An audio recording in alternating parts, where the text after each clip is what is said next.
बिस्मिल्लाहिर्रहमानिर्रहीम। आज हम चैप्टर नंबर 18 रिप्रोडक्शन के बारे में पढ़ेंगे। सबसे पहले जो हमारा टॉपिक है वो है रिप्रोडक्शन इन प्लांट्स। प्लांट्स में दोनों तरह से रिप्रोडक्शन हो सकती है, एसेक्सुअल मेथड से भी और सेक्सुअल मेथड से भी। एसेक्सुअल मीन ग्राफ्टिंग हो सकती है, बडिंग हो सकती है, लेयरिंग हो सकती है, डिफरेंट तरीके हैं। और दूसरी कौन सी है, सेक्सुअल रिप्रोडक्शन है। दोनों टाइप की रिप्रोडक्शन प्लांट्स के अंदर पॉसिबल है। जब हम प्लांट्स के लाइफ साइकिल को डिस्कस करते हैं तो प्लांट का life cycle Diplo haplontic life cycle होता है। Diplo mean diploid, haplo mean haploid, यानी इसकी ऐसी लाइफ साइकिल है जिसमें दो जनरेशन आती हैं। एक जनरेशन स्पोरोफाइट है जो डिप्लाइड होती है, दूसरी जनरेशन गैमेटोफाइट है जो हैप्लाइड होती है। तो स्पोरोफाइट जनरेशन जो है ये गैमेटोफाइट प्रोड्यूस करती है, गैमेटोफाइट जनरेशन स्पोरोफाइट प्रोड्यूस करती है। कि एक ही प्लांट के लाइफ साइकिल में दोनों जनरेशन आती हैं, डिप्लाइड भी और हैप्लाइड भी, स्पोरोफाइट भी और गैमेटोफाइट भी। स्पोरोफाइट से गैमेटोफाइट, गैमेटोफाइट से स्पोरोफाइट पैदा करती होती है, जिसे हम कहते हैं डिप्लो हैप्लॉन्टिक लाइफ साइकिल। के प्लांट के लाइफ साइकिल में एक डिप्लाइड फेज आता है स्पोरोफाइट, उसके बाद हैप्लाइड फेज आता है gametophyte. So this is named as diplohaplontic life cycle.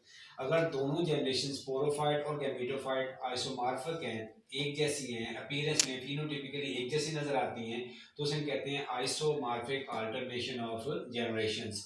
लेकिन अगर दोनों जनरेशन एक दूसरे से डिफरेंट हैं, then we call it heteromorphic alternation of generation.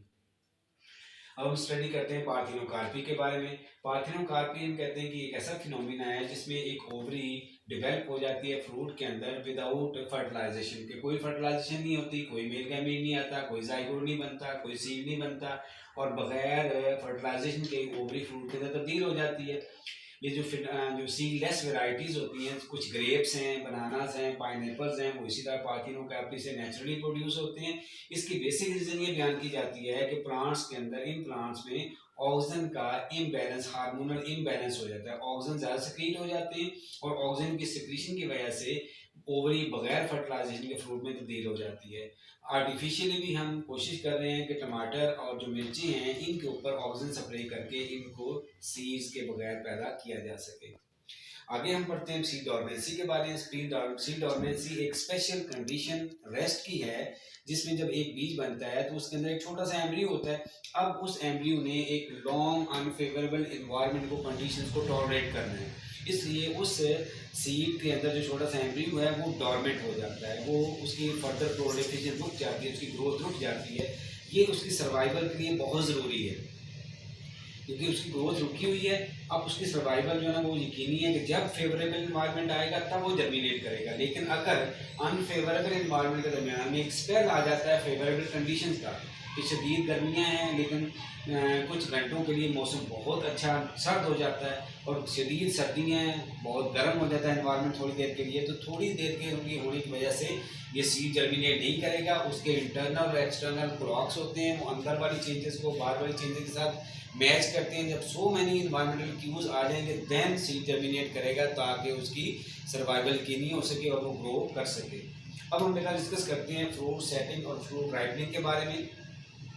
Fruit setting का मतलब है कि पौधे के ऊपर जब फूल लगता है तो अगर वो फूल उसके ऊपर लगा रहेगा, फूल के रिटेंशन का मतलब है ओवरी की रिटेंशन।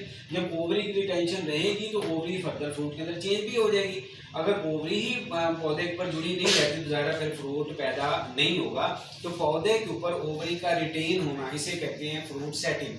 Fruit setting. और जब ओवरी बेटा उसमें रिटेन हो जाती है तब ओवरी स्टाइल और साथ ही क्या कहते हैं जो जर्मिनेटिंग पोलन ग्रेन होता है, जो मेल गैमीट हमें कहते हैं आ रहा होता है, वो दोनों को दोनों क्या पैदा करते हैं, ऑक्सीजन पैदा करते हैं। इन ऑक्सीजन की सिक्रीशन की वजह